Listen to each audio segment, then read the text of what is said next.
We are back. A's Baseball, past, present, and future. I'm Ralph Tyko. My co-host is Billy Martin Jr. How are you, Billy? I've got no complaints, Ralph. Just getting ready for springtime. Springtime coming 30-some days. I think it's 31 now, but not that I'm counting that close. Wow. Roger Hornsby had a quote once that said something to the effect, what do you do in the winter? He says, I just count the days until spring training, and that's it. He just sat around and waited. How do you handle your baseball Jones during these long months, it seems? Well, there's always something to do in the off season. As an agent, there are, players I need to be recruiting. There are clients that I have I need to catch up with, talk to, see how their workouts are going. As I've got two sons that are preparing for the spring, so they're working on stuff. There's always something going on. What level are your children on? My boys are in high school. One's a senior and one's a junior. Okay. And what position do they play? My junior's basically an outfielder / pitcher. He's a lefty, so he can play a little first, but he rarely does. My senior can pretty much play every position.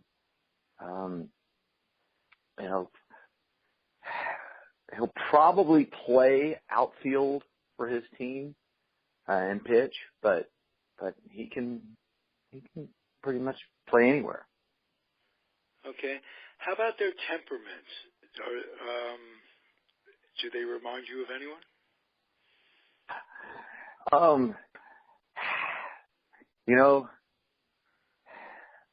My oldest one has a little more of the, I don't know, Martin, I don't want to call it anger, but okay. He gets he has a little of that intensity. All right. His brother Gunnar Mantle looks more like my father than I do, if you can believe that. Wow. Except for the fact that he's 6'3", $125, and the lefty. Billy, I've had you on these airways on the Pete Golenbach show a while back, and we talked about your dad, and we talked about a bunch of stuff. We didn't talk about your playing career per se, and what level did you reach, and what success and what failures did you go through? I walked on at Texas Tech University when I was there, and actually made the team. I only got a couple at-bats, but I managed to get a couple knocks to right field, so I think I have the highest batting average in Texas Tech history with a 2 for 2. But at least tied. At least tied, right? All right. I also played soccer when I was there, but I still play in a 40 and over league. I love the game, Ralph. I can't get enough of it. So I still play throughout the year, which it isn't easy all the time. But a friend of mine asked me, why wouldn't you rather play golf? And at the end of the day, and I like golf. Golf's a great game, but it's not as accountable as baseball is. Right. In golf, if I duck hook my drive into the woods or into the water, what am I going to do? Yell at myself? Okay, so I drop another ball and hit it. If I hit one right next to the pin and it's the greatest shot ever, I'm not going to jump up and down and hug myself. It's okay, cool, neat. But in baseball, if I make a dive and play in baseball, if I dive up the middle and backhand one and flip it to my shortstop and we get the force out at second, that pitcher gives me a look that I can't duplicate. He gives me a look of love, like, dude, that was awesome. Right. You know, that's why you play the game, to see that look in your teammates' eyes. And the other side's just as important, even though it's not quite as fun. But if I make that error, I've also got to look that guy in the eyes. Right. And you're accountable. they sorry, pal. Sorry I let you down, man. Don't give up on me. You know, there's something about that competitive team sport edge that I thrive on. I live for. You know, my father was very big on the word loyalty. And he felt like it was a key element to success. And right. I can give you one name that would quantify that statement, and that is Charlie Silvera, his old teammate from back in the day. Charlie went wherever your dad went. And I did an interview with him, God rest his soul. No, not God rest. Charlie is still hanging in there. He's in his 90s. I did an interview with him back in 1995, and he stressed that about your dad, and it worked the other way. If he liked you, he liked you. If he didn't like you, he didn't like you. He was clear about that. Am I right? There was a lot of gray area with that. Okay. You know, right. but loyalty was so important to him, and a weird example, something I didn't understand at the time maybe was when he was fired from the Texas Rangers and took the Oakland job. Right. One of the coaches on his staff, Frank Lucchese, you know, took over as manager.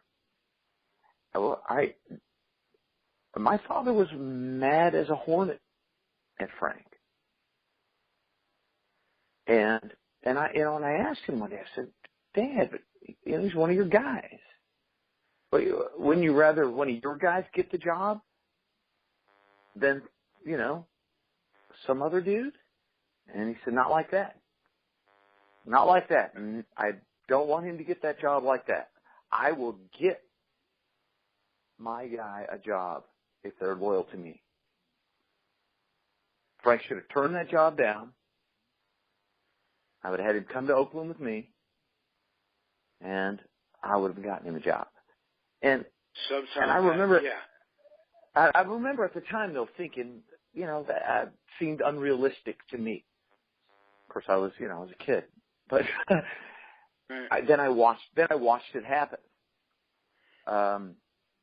One of the 5 times Dad was fired as Yankee manager, Dick Hauser was his bench coach, and George Steinbrenner asked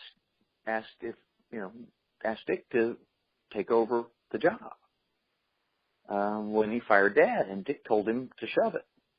He said, "No, sir, not taking that job. I'm gone. You know, stay on as coach, but I'll stay on as a coach, but I'm not taking the manager gig." And he was rewarded handsomely. My father, at the next group of winter meetings, got a hold of the Kansas City owner, and I believe his eloquent phrasing was, "You would be an absolute jackass if you didn't hire Dick Hauser as your manager." And he got that job and won a World Series for those guys. And yeah, nice. Then I saw it. Then I understood it for the first time. And realized that what my father meant. He would sell out for that guy that showed that loyalty to him. And he did, and it was a great thing for everybody involved. Yeah, and it's a nice trait that you recognized, that by you recognizing it, he passed it down. It was there, but you had to take hold of it, or it would have gone for naught, if you know what I'm saying. And, you're right. A good side note to it, what I noticed later, he and Frank did hug it out and get past it years later. It took years, though. I mean, it literally took years for my father to forgive that thing. And because I tell you what, because he was settle it. Sure. He couldn't be mad at another Italian for too long. Come on. Casey wasn't Italian, and they settled it at the end. Am I correct? Oh, yeah. No, there was definitely actually, I played a role in that. Something I'm really proud of. Oh, wow. I'd love to hear that story. God, I can't even remember how old I was. And I've never written this down, but that went on. His, and for those of y'all listening, my father's father might as well have been Casey Stengel. Casey Stengel, the Hall of Fame manager, managed him, the Oakland Oaks, in minor leagues. My father was signed and played for Casey. Was the youngest guy in the Pacific Coast League, and they won the championship. And the next year, that was 1948. 48, yeah. Yeah. In 1949, Casey was hired by the Yankees. Went there. Did not bring your dad up for a year or so. Am I correct? For 1 year, he went up there, but he had to establish himself, right? He went, he won a World Series, and then he said, "Hey, I need you to sign this crazy little Dago, this crazy little Dago kid that I need," and he signed him for his attitude. Now, I want you to think about this. Casey didn't need my father's abilities on the field at the time. He had damn good players. He had all the positions in hand. He had good utility guys. Right. He wanted my father's mouth and attitude because he felt like his team was getting a little complacent. He felt like his team was getting a little comfortable in their having just won a World Series. And he wanted Dad's attitude on his bench. And so he had him signed in 1950.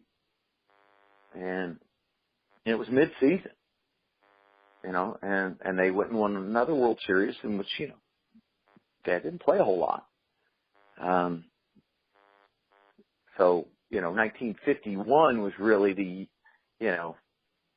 50 was his rookie year, but 51 really was where he got a spring training and the whole thing. Right. And he met DiMaggio, and they hit it off. Oh, yeah. Perfectly. Joe V was great to Dad. I'm going to ask you a question that I about, because your dad was kind of the go-between DiMaggio and Mickey. Am I correct on that? It's not a go-between. There was a lot of... There was a glue there. Yeah, he was a glue, and there was Mickey. Okay, and it's funny because a lot of the press and kind of misread that situation. They felt like there was this animosity between the Mick and DiMaggio. That, that DiMaggio, like he wanted him to get hurt and the whole didn't warning about the sprinkler head and all that Oh, stuff. now that's craziness. That was just a freak accident. Exactly. Like you could seriously see that coming. Right. Oh, yeah. Yes, Oh, here he goes. His foot there because I called him off. Lads, I'll call him off. Wait a second, not yet. Now I'll call him off so he could hit that sprinkler. That's just bullshit. Bunch of crap. Right. Exactly right. So Mickey I was think so that's shocked. what fueled a lot of it. But they were never. There was no animosity. No, absolutely no, not at all. Here's another Mickey story. You know, and to preface these stories, when Dad passed, Christmas Day, 1989. After that time, Mickey, who lived here in Dallas at the time, and I'm in, Arlington, Texas. Mm-hmm. Mickey would take me out. He and his sons would take me out, once or twice a month. We'd go have dinner, and he would tell me stories about my father. It was so awesome. I get goosebumps talking about it because he told me stories Dad never told me. And as we do these episodes, I'll unveil one or two each time, I'm sure. But okay. Would you? We'll save that. I want, as we do these episodes, I want to tie it in a lot of your dad's experiences with Oakland, and I want us to follow the A's and talk about the A's in the present. And you've got your tentacles out there in terms of knowledge. Sure. In terms of who's coming up and what the situation is. I want you to be the maven of all of this, and I'll just kind of lead you on and ask you the questions, but you're the inside baseball man. I want to get a story about Billy Ball. I want to get many stories over the months that we do this, months and years, hopefully. But I want to get one story about Billy Ball, and if we do nothing else, so let me get a Billy Ball story from you. An early on Billy Ball story we'll when he first came over here. What anything that stuck out in your mind, and give me a time frame. How old were you when he took the A's job? Wow, I was in high school. Okay. On a funny side note, the high school I went to, Arlington High School, the colors had always been green and white. And when Dad took over that job, all of a sudden our baseball uniform became green, yellow, and white. And was an exact Oakland A replica uniform, except for it didn't have the little apostrophe S next to the A. And my coach grew out his mustache, started wearing aviator sunglasses. But the only person he really yelled at, like my father yelled at umpires, was me. What goes around comes around. There's certain karma in the world. Oh, well, no, the funny caveat to that was my senior year. My father got to come to one of my games. I mean, he didn't get to see any of my high school baseball. He got to see one high school baseball game my whole career. But because the A's were in town playing the Texas Rangers, and he and a local sports writer came to my game. Well, believe it or not. And that was the local sports writer that was, I'm guessing, you told the story on the Golenbach show about when your dad told you and he pretty much at the same time. Yes, that was exactly. He accepted right. To go back to the Yankees. He had put on weight. He was feeling good. Everything was going well. I don't remember the name of the sports writer. What was Randy Galloway. Randy Galloway recently retired. Okay. The highest paid sports writer in the Metroplex, an unbelievable dude. You know, to tell you how much the game has changed, the first time I met that guy was spring training 1974. He was literally wearing shorts, and these are the old 70s sassy, shorts that, right. it's like something a cheerleader would wear now. And no shirt, had a beer in his hand in the press box, getting sun at a spring training game. Nice. Can you imagine one of today's reporters doing that? That's just how the late Bill King would go to spring training. He'd be in the press box. He'd take off his pants and have shorts, just like shorts, like bad, NBA 1960s shorts. Yeah. Right? The kind where you look back at your picture and you're embarrassed. Oh, yes, God. Exactly. And which reminds me, I want to thank Ken Korash, who was my guest last week on this Airways, and we did indeed kind of quell over his old colleague and fellow he wrote a book on, Bill King, being given Frick Award. That was pretty cool. So very cool. Bay Area for the A's especially, and that was real cool having him on. And John Trinidad's going to be on these airways. He's the A's radio producer, and he's been on before. He's got great stories too, and this is going well. So, did you come out here from high school? When you were in high school, you didn't come out here and spend time in the Billy Ball era. I guess you came out after school was done in the summer times. Right. And who did you meet that for the first time with the A's that made an impression on you? Gosh, at that age, they all made an impression on me. I mean, it's funny, as a young guy, I never realized how lucky. Sure. And any of the infielders, Sal, was Bando still there? No, he was gone. No, they were all great to me. Come on, I was the manager's son. They felt like they had to be good to me, but I was a decent kid. They once they really got to know me,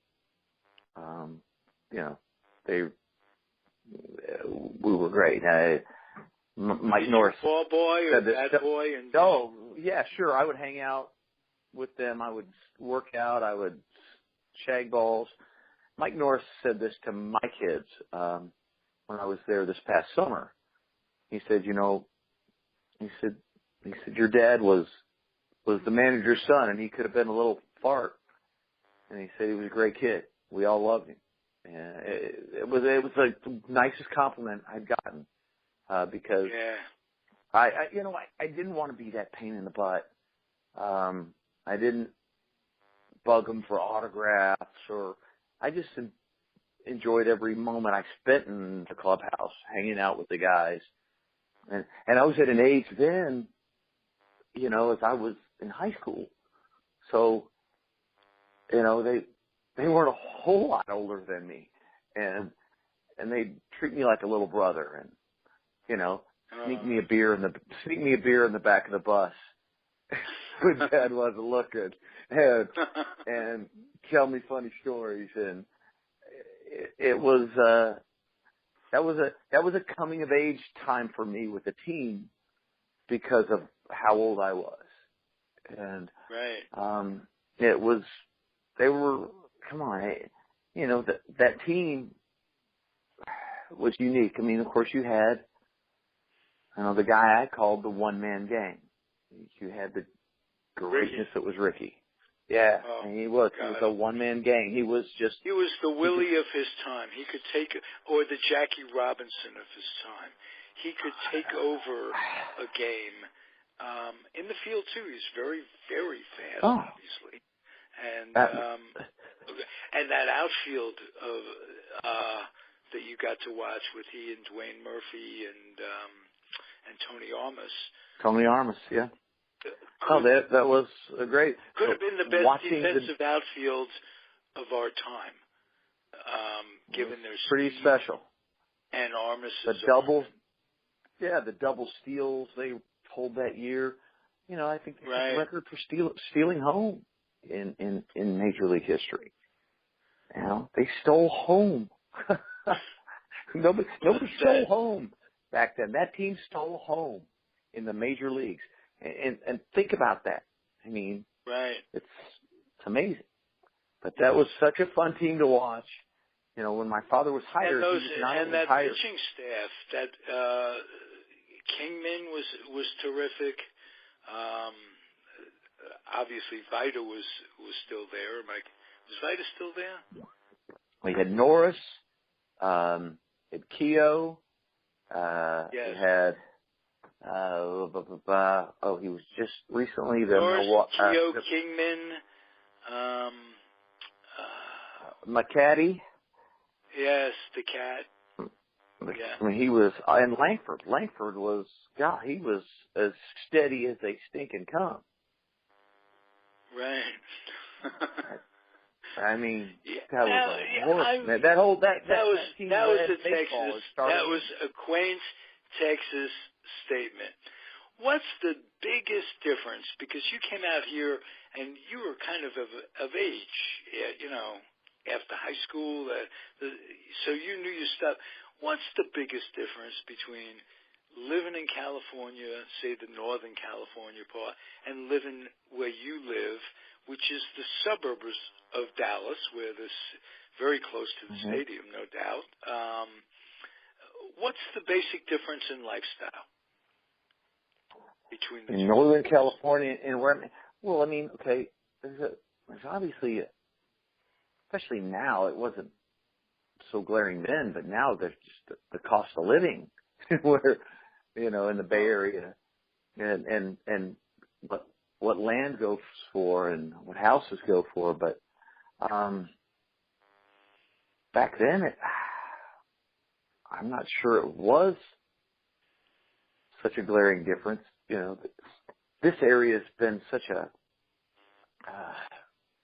desirable place to move to that, even since then, it's always in the top 5 most fastest growing areas. Right. You've got no state income tax, for one. Right. That has a lot. That's a big thing. Sure. A difference in the people. You can't stereotype that. Well, there's a difference in Northern California people and Southern California people. If you want to break that down, I mean that but there's such a difference here. The people in Dallas are very different than the people in Fort Worth, even though they're 20 minutes apart. There are a lot more. Dallas is a much bigger mix. It's a way more eclectic group of people from all over the world. Whereas Fort Worth is a lot more Texas. Fort Worth works hard to hold on to the Texas tradition because Fort Worth was where the Chisholm Trail ended. And all the cattle drives drove their cattle into Fort Worth, Texas. And then they were auctioned off and put on trains, sent to Chicago to be distributed through the rest of the country. And since, the 1800s, and that was going on, you have an area in Fort Worth called the Stockyards. And on Friday night, that's where a cowboy who had been, on a cattle drive for 3 months finally got to take a bath and get his paycheck when they sold all those cattle and go out on the town and tear it up. And so it's really, I recommend anybody that comes to the Dallas-Fort Worth area, go spend one of their weekend evenings in the Fort Worth stockyards and check it out where people have been raising hell for a couple centuries. Right. And they really work hard to hold on to that tradition, and it's neat. And so Dallas is just pretty much the exact opposite in terms of, you're going to find people living in Dallas that come from everywhere in the world. Sure. But, it's more like San Francisco than, it's more San Francisco to Oakland as like, Right. Or it's a little more uppity. Okay. The stadium itself in Arlington is much like the old Polo Grounds. Has anybody ever mentioned that to you? Sure. Not in the downstairs, the lobby. You go in and you see just the way it's built. Am I right about that? I've only You're absolutely right. They worked their tail off trying to incorporate several different old stadiums. And if you sit in there, you'll look and notice the Polo Grounds. It also had, if you look up above, they had white facade like Yankee Stadium. If you look in right field, it had a flavor.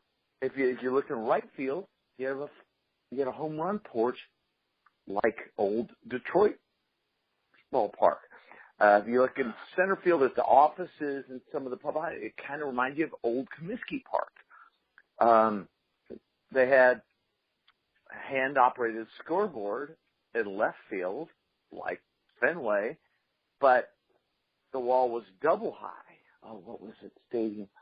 The wall was double high, I think like the old Polo Grounds. Left field fence was twice as high as... Yes, but not like the green. It's very not like short the green left field too.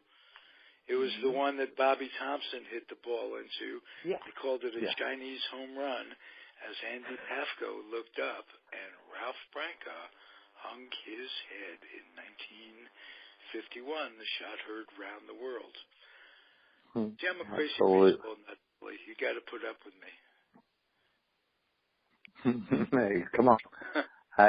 That works with me just fine. All right. Interesting to note, in 1951, the Giants won the pennant and lost to the Yankees.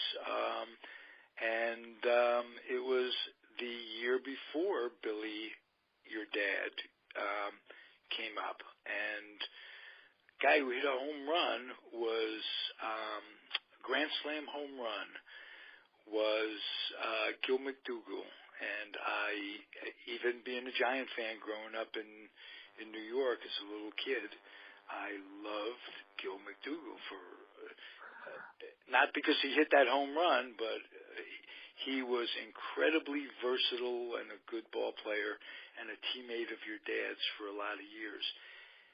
Any Gil McDougall stories, or one story, or anything off the top of your head? If not, I understand. But I don't have any great stories to mix in other than the fact that I remember, the first time to meet Gil, and I don't know, in my mind, I just assumed there would be some type of, competitive animosity between he and my father. Right. Because Gil was, they both played infield, and both Gil was there. Yeah, and so talk about the exact opposite of the truth.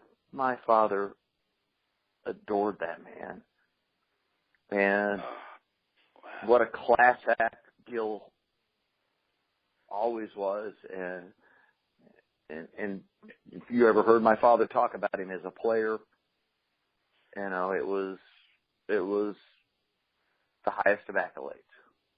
Nice. You might not remember, but I told you on the Golden Box show, I had a Billy Martin glove as a kid, and so you can imagine when you're a kid and you grow up and you sleep with that baseball glove. You just everything is Giants, Yankees, Dodgers, Giants. You know, back and forth, the banter and imitating guys in the schoolyard, their stances when you're playing stickball and what have you.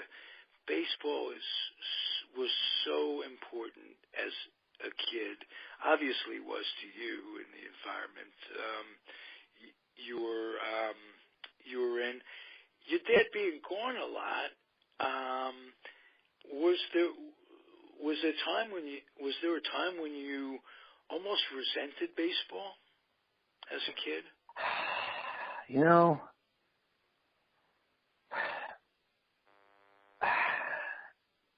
I don't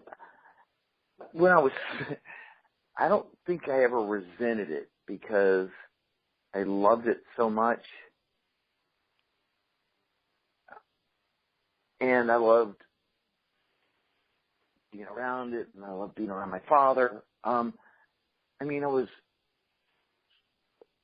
always wanted more time with him, and I always, so it felt at times, especially as a little guy, starved for dad time. Yeah, it's funny. I've become close to a man here in Dallas by the name of Donnie Nelson. Donnie's father, Don Nelson, won more basketball games than I believe. Donnie, yes. He's won more basketball games than assistant anybody. Coach with the Warriors out here under his dad, and he lived in Alameda, and I knew him very, very, not well, but very, very casually. But he's a very interesting guy. He goes over to overseas and recruits players. Sure. He's had many of the first signings of, Romania, signing the first Russian and Romania. There was a kid all kinds of. I forget which. He's got like 4 or 5 different of the first signings, but he and I had this conversation not long ago, a month ago, just what it was like growing up in that shadow of the famous coach, and but there was never any animosity. I loved the game so much, and my father went out of his way to make sure that I knew I was always wanted, and the only negative thing I could say about baseball was when you're really little, when you're 5, 6, when you're a toddler up until 6 or 7, sitting through a whole game in a seat is not easy. Not when you're a hyper little kid like I was. If I had Robbie Alomar to go play stickball with, I was great. But if I had to sit in that seat and be quiet, it drove me crazy. Everybody's like, oh, it must have been great going to the ball game. I'm like, well, you try to do it 82 times a year, plus the playoffs when you're 6 years old and try to sit in that seat the whole time. That was a little. What an amazing family, the Alomars. Sandy Alomar was a catcher from way back, and or an infielder, as a matter of fact, from way back. Sandy Jr. was a catcher of some real repute, and of course, Hall of Famer and your boyhood friend, right? That you used to hang with. Absolutely, one of my all-time favorite. Oh, he was such a good kid. He was so much fun, and I mean, we would literally play stickball, tape ball, whatever we could game we could manufacture until our parents grabbed us by our ears and pulled us away from the fun. And, I was trying to explain to somebody just kind of what kind of guy Robbie is, because, and we can talk a lot about him. I mean, I'll tell you about. He had that instance with the umpire with Hirschbeck. And there's a story behind that is. Please enlighten me, because for a lot of fans just can't look at I'll tell you what happened. Objectively. Okay. No, I'll tell you what happened there, and it's, all right. If you remember, at the time, Robbie was married to a tennis player by the name of Mary Pierce, and she was a professional tennis player and very good. And like you hear most good-looking athletes get tagged with at one time or another in their career, they get hit with the gay moniker, right? So it was spreading around that Robbie was gay and that their marriage was, beard. a farce, right? Yeah. Yeah, she was a beard, right? And so,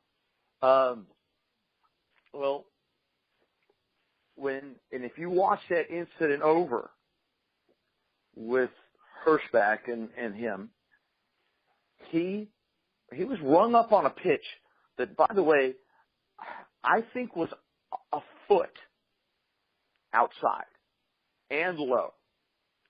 Okay, I would love to see where it stood on the Fox box, but I've seen it more than once. Okay, it was not even close to a strike. Robbie gets rung up. He keeps his head down and drags his bat as he's walking back to the dugout. And yes, he's chirping the whole time, but he's not in the guy's face. He's not showing him up. It's not embarrassing him.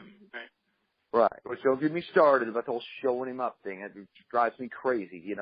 A player has a right to get angry. When he gets screwed, it goes on his lifetime statistics.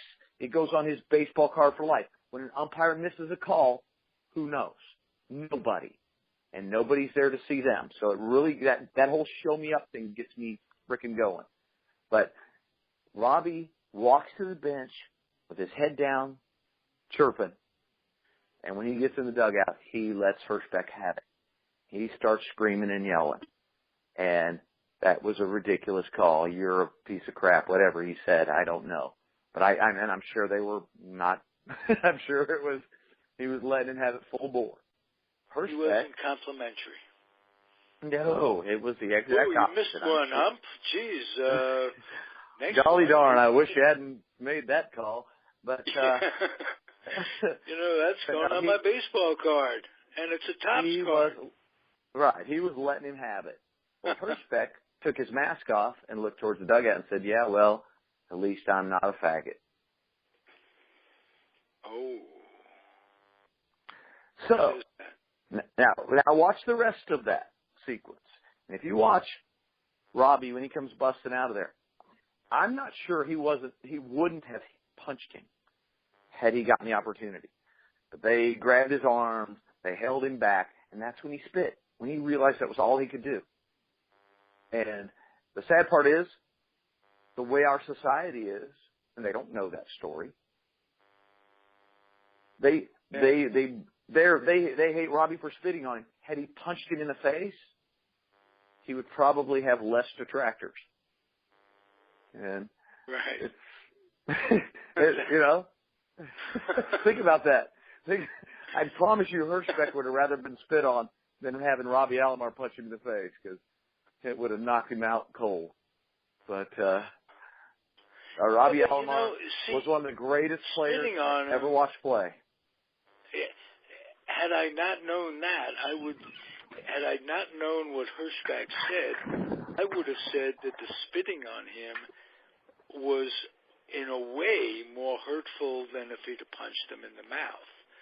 Because it's almost, not hurtful physically, but, when you spit on somebody, that's a disdain that but now I know the reason why he was. He had no control. He had absolutely no control of himself because he was so angry. Right. And because all that had been building, and he'd been hearing those rumors, and then for an umpire to say that in front of his teammates and everything else, I mean, it was just. And if you knew Robbie, man, such a good guy. I mean, and I'll give you a Bay Area example. As a kid, I played with Barry Bonds too, because Bobby played for my father frequently. And well, did you know Bobby, his brother, Bobby Jr.? I did, but not well. I knew him a little bit. I was the tops rep in the minors, and I knew Bobby a little bit in the minors, and got to respect him. Yeah, no, I've got nothing bad to say about that man at all. He's a good man. I know lots of people that call him a friend too, and they all say great things about him. But Barry as a kid, I didn't have much fun with. Now we were little guys, but whatever game we were playing, if I started to win, he would quit. And you remember that when you're a kid, because I didn't care if I was winning or losing. I just wanted to play. I was a little guy, I want to play, and it shows you his competitiveness. But it drove me crazy as a kid. He would always quit. Like I said, Robbie, on the other hand, and I don't remember. I'm sure he was beating me at whatever we were playing. I don't know. It didn't matter. We played until our hands were bloody, until our parents grabbed us and made us quit. But where was his dad playing for your dad? Was that in Texas? I believe so. Okay, I didn't remember. Bobby Sr. played for a lot of different teams. So incredibly talented. And had his demons as well. Made it difficult. Yeah, and I think my father actually traded him because he felt like he wasn't a good teammate. I do remember hearing that.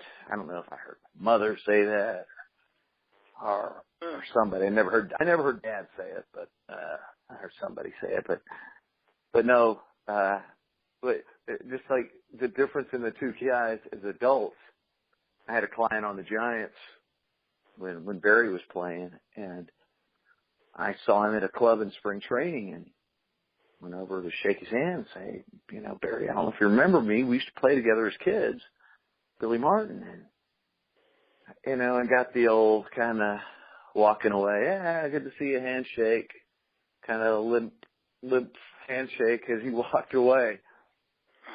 As opposed to Robbie, the very same season, I saw him like a month later after the season had started in Texas. And he came and found me at a restaurant in Arlington. And he said, Billy Joe, do you remember me? I'm Robbie. We used to play together as little boy. Yeah, Robbie, you're only the best second baseman I've ever seen play the game. Yeah, I remember you. Right. I remember you vaguely. Yeah. What a cool guy he was. But okay, here's something about Robbie Alomar people don't talk about much. That guy, you could bat him anywhere in the order you wanted, and he would adapt to that role.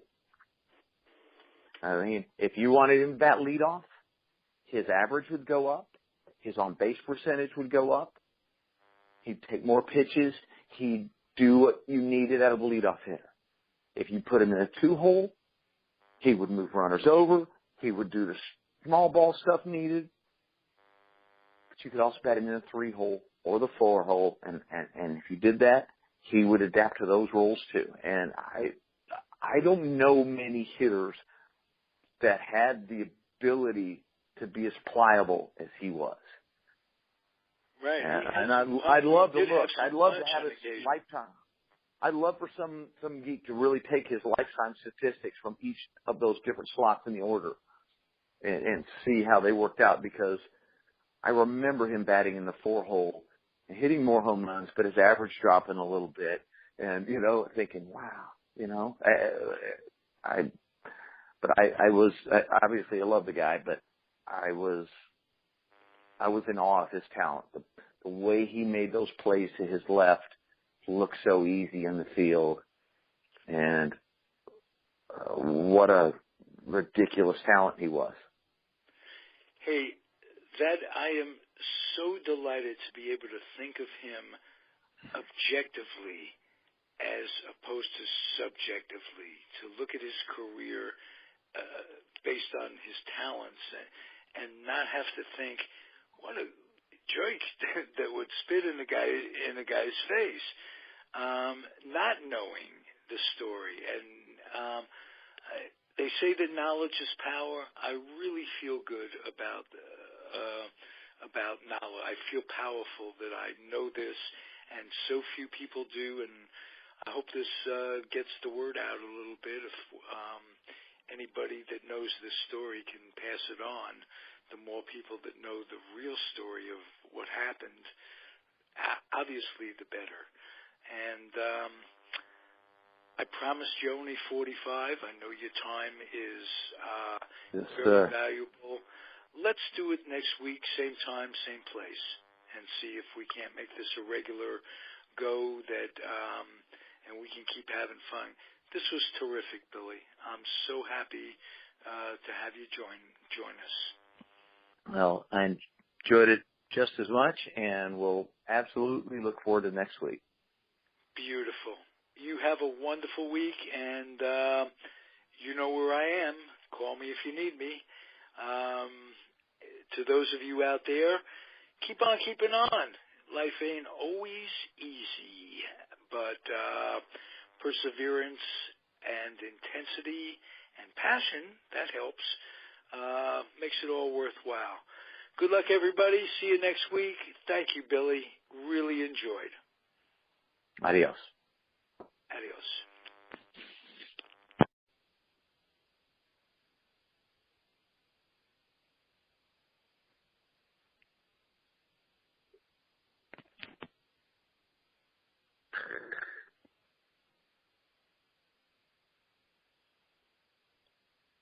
All right, $20 more if you get Cade locked in.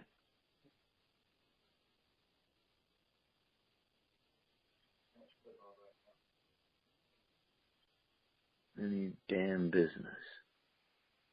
You got 160. Yeah, but there's no money from work. Oh, you can't use your money? I can. I just would rather not spend it all on gas.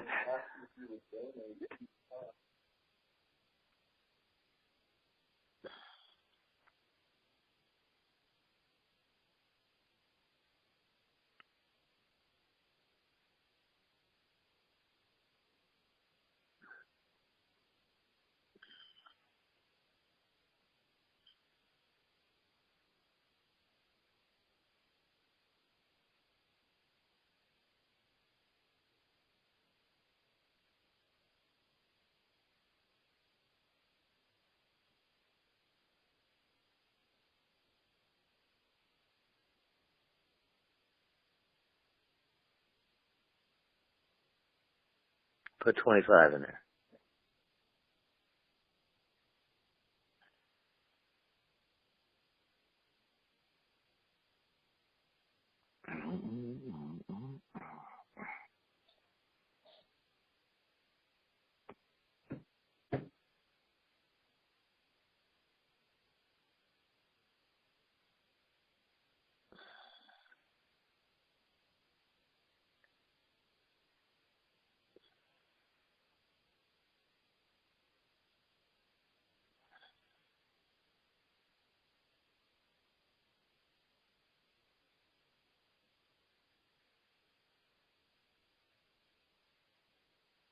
Think about it.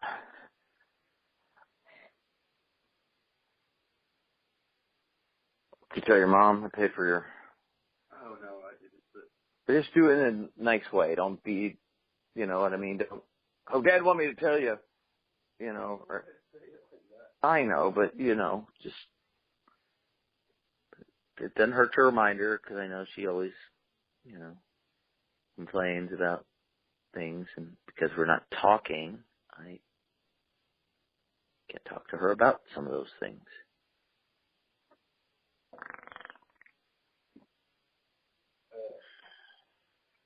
People are trying to get Floyd with Mayweather and Conor McGregor to fight. Yeah. You hear about that? I'd love that. That would be cool. Hope McGregor's whooping Mayweather's ass. I doubt he can. I doubt he can in boxing. Oh, he definitely could wrestle. But oh yeah, McGregor fights standing up most of the time in UFC. Sure. Because he's so quick. I mean, but those guys aren't boxers. They're not. That's not their gig. You know what I mean? I mean, yeah, I know. he didn't. He's gonna make so much money going in that even if he does lose. No, yeah, but he's saying he'll do it. He's saying he'll box it. He said, "Fuck it, I'll do your sport. Fine, I'll box it." Because, you know, and it's funny because he's like, "Yeah, I'll box you because you know I'll kick your ass in the ring. There's no way you have a chance." Oh, he's so cocky, but it's so funny. I mean, he's good as shit. I wouldn't want to fight him. Fuck. He's a little man too. He's like your height and like skinny, but dude, but he would whip. I mean, think about it. You and I, and we could pick two of our friends. Yeah. And he'd whip all our asses. He's so quick. He's like, oh, dude, he's a badass. And that's what I love about UFC, though, over boxing or anything else. That's the motherfucker that can whip anyone's ass. Yeah. He's winning the bar fight. There's no doubt about it. You can take the biggest... He's in Ireland drinking with all these monsters trying to fight him. He probably does get some bar fights in Ireland. You done? Okay, my turn. Even when I bet he does get in some bar fights too in Ireland. You know, some drunk idiot be like, "Oh, so you think you're?" Well, you're a tough guy, huh? Some biker. Some big fucking bodybuilder. Yeah. Sneaky chest there, little fucker, huh? Yeah, I mean, that guy is a fucking badass, and I love the whole cage fighting thing. That's why, because those are real fighters. That's a fight. You know, you got to watch everything. You got to watch the feet. You got to watch for everything but weapons. You know, and that's the role he needs to keep playing. I heard one interview about it, and he was just like, I'll fight him. I'll do the boxing rules. I know he won't get in the octagon with me. You know. That's the thing about Chris Brown and Soulja Boy, two rappers, got into it on social media because one of them was like flirting with another one's ex or something. And Chris Brown's a fucking nigger. They're gonna do a boxing match. So is Soulja Boy. Soulja Boy's like a rapper from the hood. Really? And Floyd Mayweather's training Soulja Boy, and Mike Tyson's training Chris Brown. Really? Yeah. Who's training Soulja Boy? Floyd Mayweather. Oh, wow. Senior? The dad? No, the kid? Yeah. You sure? We're just now talking about. You sure? No, it's, you know, his dad fought. No, yeah, but it's him, so that's all. Damn it. I'm not checking down through yet. Fuck.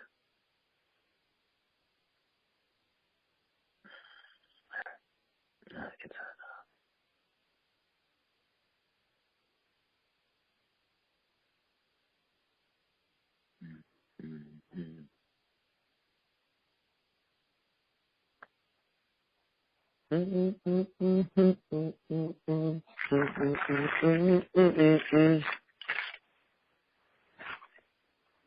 Yeah, it's Floyd Mayweather and Mike Tyson.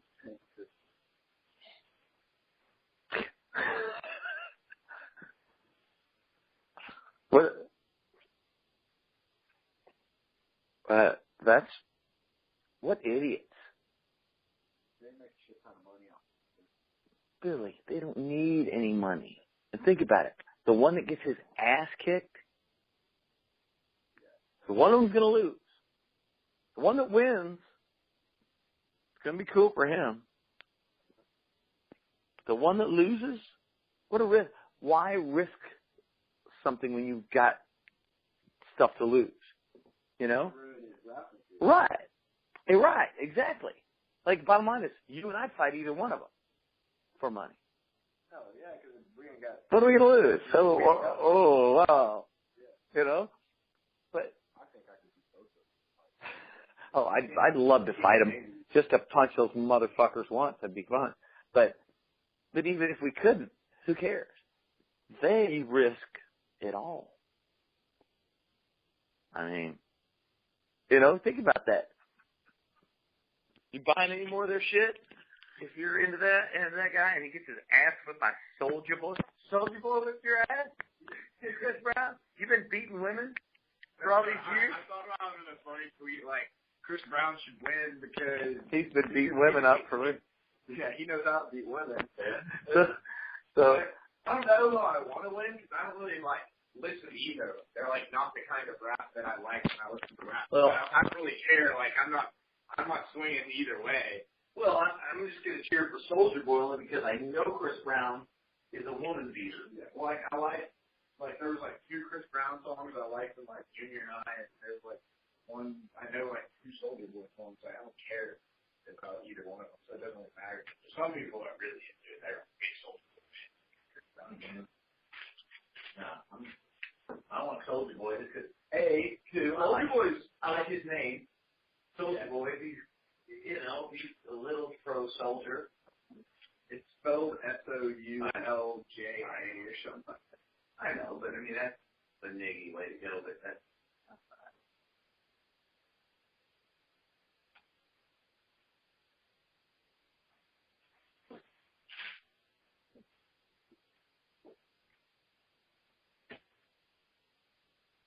Soulja Boy's a lot younger than Chris Brown. I mean, he looks like a kid. But I mean, it would be cool if he I don't know, just because he hadn't gotten in trouble from beating that many women. Chris Brown's done it more than once. Yeah. So that's a fucking nick right there. Hey, Billy. Bet he didn't hit her near as hard as OU's running that girl.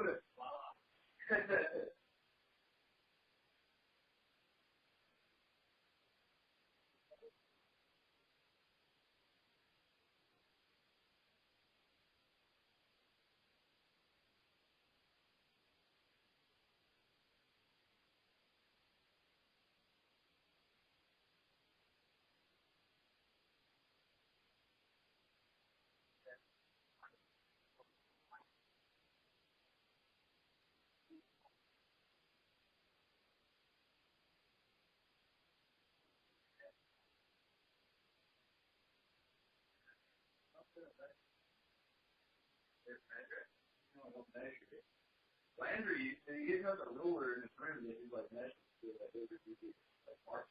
But what's funny is Cody has something off. Landry does too. Okay, but here's the thing. Cody told me. I think Landry's. It doesn't get bigger. I've never really. Well, you know, because back then, I mean, we didn't care about shit because we showered together, so you didn't even think about it. No, I've seen Landry take together. Because me and Landry were friends that long.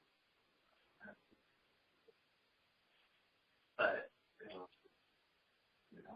No, I mean, you're going to take it. Okay. That's good for your size. Damn right. Damn right it is. I mean, I'd say I'm pretty fortunate. For 6'4". $2,000. I didn't mean to kick it. I barely hit the hose. It's okay. I just thought you stepped on it. That's great. For 6'4" and 12. 12 foot. Well, I know this. You know what's really cool? A lot later. Because you have more testosterone now than you have probably. Your body's got more testosterone. I think it's one of those areas that keeps going, like your ears and stuff. Yeah, I've heard it does. Yeah. What about your brother? Your brother packing it all? I don't think so. Because he's got an armpit area yet? Barely. You got like 4 now. You can actually see it. Because he has no testosterone. He was with the gym with me yesterday, but he wouldn't go with me this morning. I'll go tomorrow. Like, he didn't work out more than twice a week, dude. He's like, I'm sore. I'm like, I know, it's because you don't work out enough.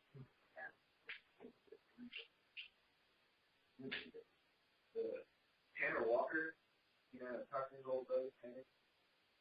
Yeah, he got small. Oh, really? But he doesn't care. Normal, huh? She goes and hangs out with like Harper. Oh, no.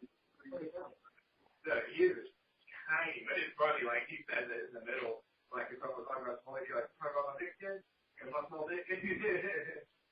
But he's got huge nuts, like grapefruit nuts. It's funny because it's like it's like, another baseball. It's like, it doesn't go past his balls. Like, stay on top of it. Like that. That's always poking out. It rests on top of the big balls. Yeah, kind of. All the guys from Martin, like, they came from public school, are the only ones that change in the locker room, like, get naked and stuff. Like, everybody else doing me and thing. Y'all other classes were weird. Like, we did that at campus. Sure. We all knew, and what each other's dicks looked like. Oh, I did naked air out at football practice, dude. Hold the squat by the AC unit for a little bit, dry out my swamp ass. Freshmen don't like that much. Oh my God. Break it down. You're making the whole room smell like your nuts. Wow. That's funny. That's what Christian used to do. That's funny. Happy. Throw them away. Unless you want them for something that's going to use it for storage or school or something. Yeah. Put those in my box. Why not? Hot air or nothing. Doesn't matter. Fellowship's going to see that and get mad at me.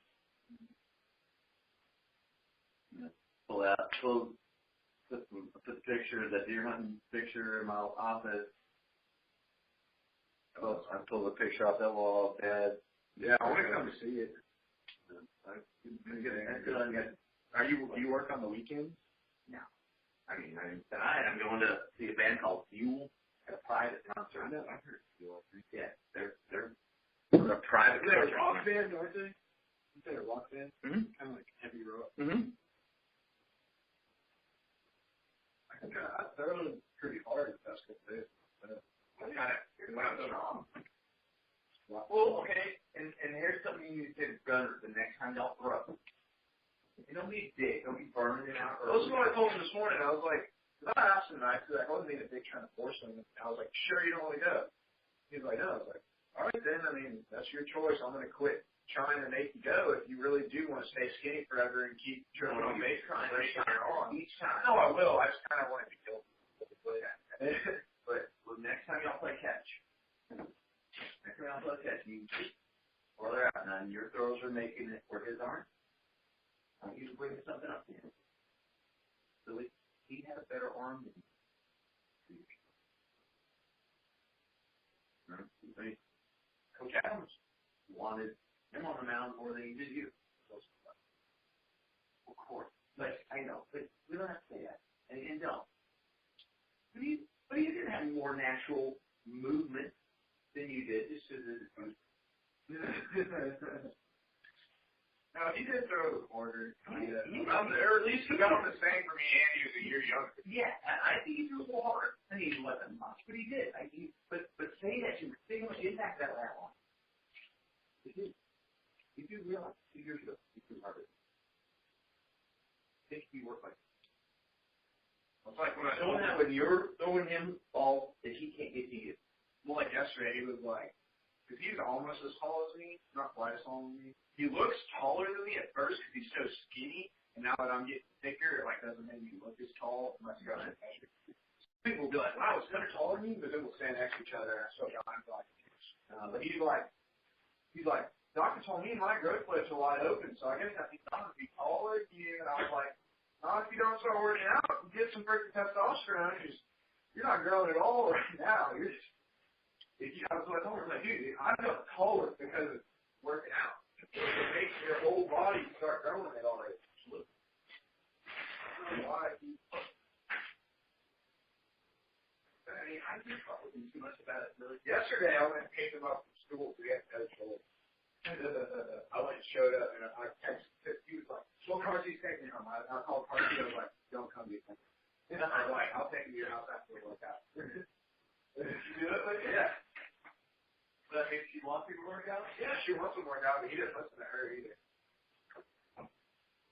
She tries to get him to, but at the same time, she's kind of like whenever I'm telling him to work out, she's kind of just like, "Don't make any sense." But, I mean, she'd rather. That's very sure. She gets all the squat with. She's crazy.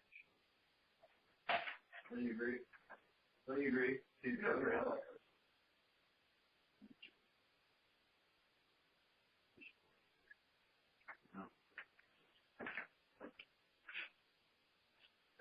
According to Gunner, they've never gotten into a fight. Like a serious fight, like the whole time. No, I've asked her. It's because they're both kind of like that go with the flow personality. Like Gunner's good. Is she a middle too? No, she's the oldest. But she's just such a good, sheltered kid that I guess kind of helps it. Because she is kind of more like gung-ho than Gunner because she's the oldest, but she still got that. I mean, how was Gunner the night he was here with you and the guy? He was cool. He didn't drink, but he hung out with us. I feel like the way Gunner is, like, I get him to try a drink, so I want him to keep trying stuff and get taste for stuff. So whenever he does start drinking, he kind of knows what he's doing. But he won't like drink. He got kind of buzzed with us one time at a party a girl at Fellowship had, Cimarron. It was like a week before the week of our party. And he was saying he might drink at the Halloween party before because he didn't get there in time. He was on his way over here. But he drank a little bit at that one party because he was drinking Delena's. I wonder how much that helps. I wonder how much that helps or hurts that he wasn't here. Well, if he wouldn't have been here, he would have been. Well, it wouldn't matter because he wouldn't have. So he wouldn't get the job. But we because it's all reward. That's what you're saying.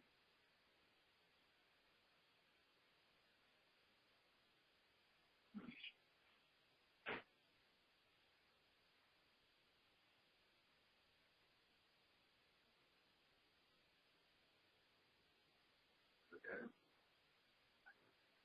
I think they're going to let me play. Because they don't want me to leave school. They don't. Because, why? I had to pay for those. The fuel today? Well, if I go to Martin, then I'm still going to be it's cheaper. It's cheaper, and we've already found out. I get this money back after 5 weeks. But, yeah, and they don't want me to leave because they know I'm going to be a successful fellowship alumni. So they want me to have that. Do you know if Miss Miller has anything to support? I don't know if teachers are on it or if it's just parents or do this on Monday. Miss Miller likes me. I know. Do I want you to do this on Monday? No, she acts like she does. No, I don't. She's in charge of this hire. Like the other day, I really impressed her because I have study hall in her class, and I like sleep the whole time. Because I usually do. I don't usually have that much homework to do the study hall, but I do when I sleep. And they were reviewing for the final, and she said in the class, 70 questions, 22 multiple choice, 9 short answer, something, and just like said all the numbers. And I was like, I had my head down. And some kid thought like an hour later in class was like, are we going to have multiple choice? And she was like, I said it earlier, and I was like, tell me if it would be multiple choice. And she was like, and everyone was like, how'd you remember that? I don't know. This mother is so funny. I'm crazy. Miss Hitman swears I have a photographic memory. Well, I don't think I have a photographic memory because I don't really see pictures. I feel like a photographic memory isn't that where you actually see what you think. No, Greg Tyko thinks he has says he has a photographic memory. But what I got is like my brain's like filing cabinet. Like if I can't think of something,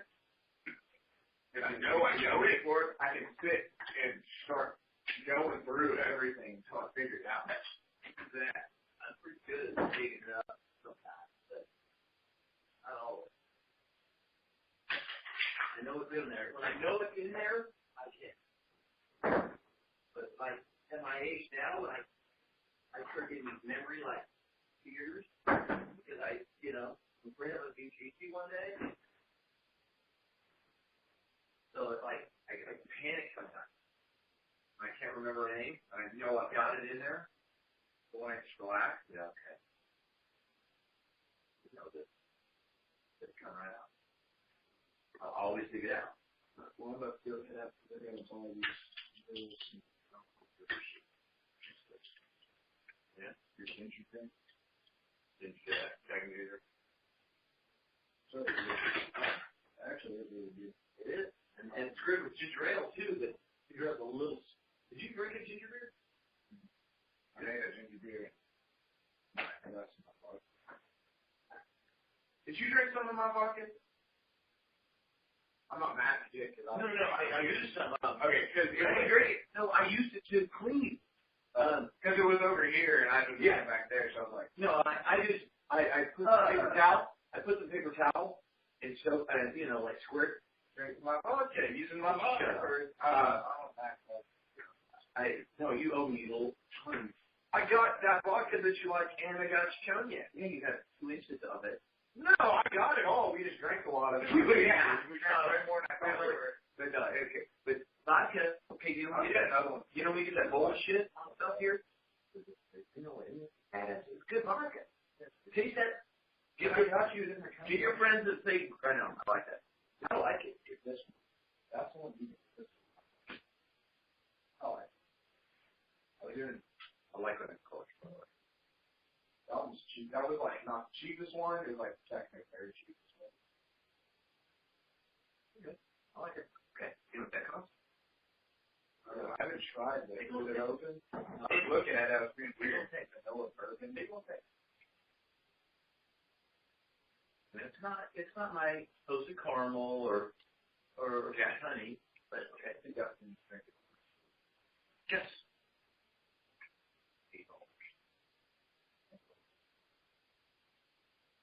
What? $8? $6? $5? $4.99. God dang.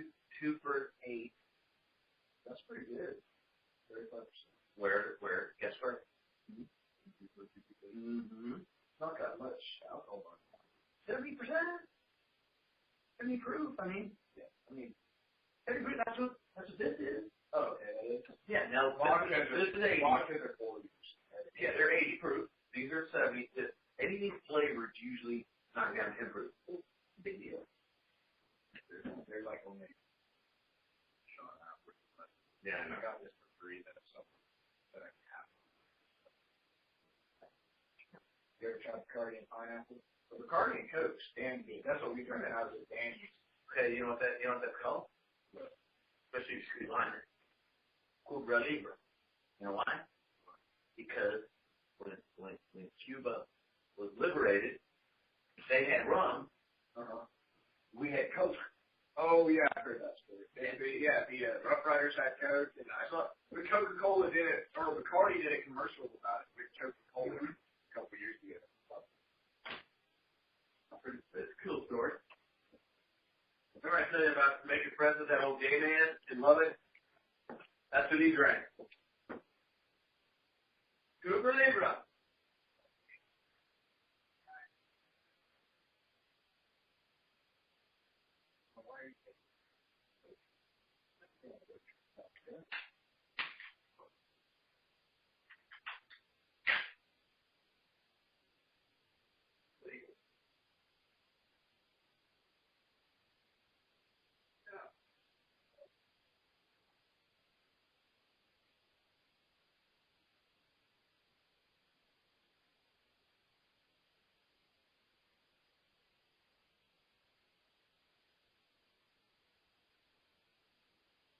I'm heading out.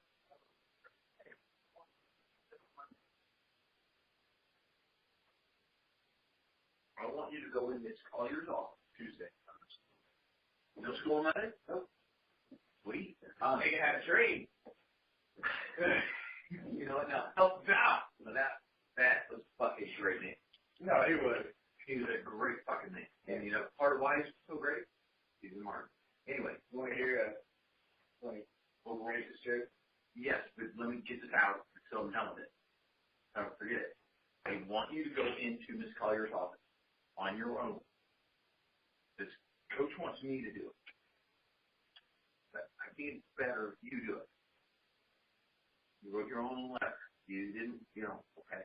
You did all this shit on your own. And that's a big difference in what's been going on with Tammy and Zane and them. You've been doing this shit on your own. That's cool. I want you to walk into Miss Collier's office, ask you to talk to her, and tell her, say, Miss Collier, I don't know what's going to happen on this decision. And I just want you to know that I realize what a privilege athletics are. And I want you to know that I don't want you to call it part of a different name for it. That incident was the most impactful incident in my life. I've had to. The kid that shot the gun and his friend have been, I don't want to say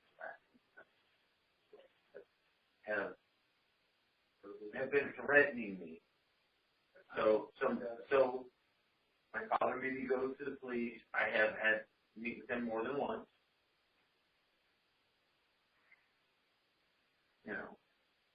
I just want you to know that I do regret. I wish it hadn't happened. And I'm sorry for any trouble it's caused you in the school. And I understand whatever they'll do, I will acquiesce. So think about a way of putting all that in your own words. I know, I got it. But you know what I mean? I think that will help.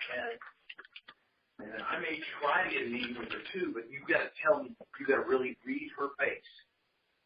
You got to read her cartoon ass talking face. Oh shit, that's hard to read her. And she's like, oh yeah, thanks. Oh, he ain't like so. No, okay, here's one thing about her. She's a fucking weirdo, but she's real. She's real. She's real fucked up. She's fucked up, Billy. She's a cartoon talking lunatic. But she's real. And you can actually affect her by doing this right. More than I can, I think. I've been thinking about this a lot, man. I've been thinking about this a lot. I got a buzz right now. Every time you dream. That was hard, though, wasn't it? I didn't mean to feel that. No, I didn't knuckle her. I didn't pound her shoulder. That was a love hit. Shut up. Faggot. Cut your hair, please. I'm going to cut it soon. Well, I'm not cutting it until I find out I'm going to Martin. So I go to Martin, they're going to fucking buzz it. I'm going to buy some water. They're going to knock me out for the buzz in my head. They're going to. Then beat them to the fine. No, they're going to give you a buzz cut. I know. No, it'll be more fun if they. No, it won't. At least I'm not the only senior who's played here varsity. There's like two others. If they're quarterback, they transfer over, and then Kurt said he looked pretty good. Yeah. How many times have you been out there? Yeah, I mean, I haven't gone every day, but I've gone a significant amount to say, hey, coach. The other day. Might as well. No, the other day. I had for free. I impressed the assistant coach the other day because I was wearing my Kannapolis hat, and he came up to me and was like, do you know what the hat is? I was like, or what team that is? Or he was like, what team is that? Kannapolis Intimidators. He was like, where'd you get that hat? I was like, trade show a couple years ago. He's like, I've seen that hat 15 years. That's what I used to play for. Like their pitching coach or assistant coach. Just, cool stuff. I'm the only reason I'm joking here because of you, jackass. Yo, I'm trying to get out of here. I know, but I'm not giving you don't have to.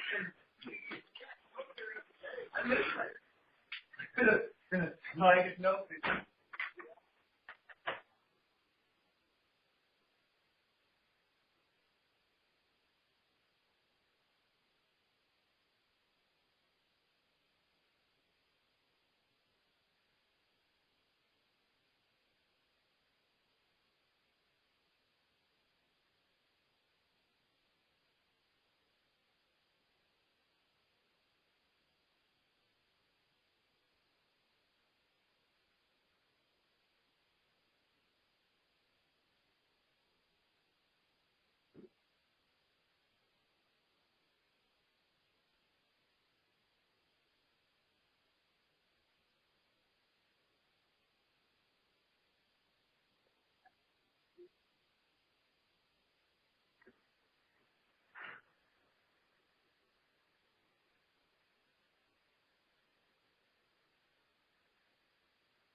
You doing better?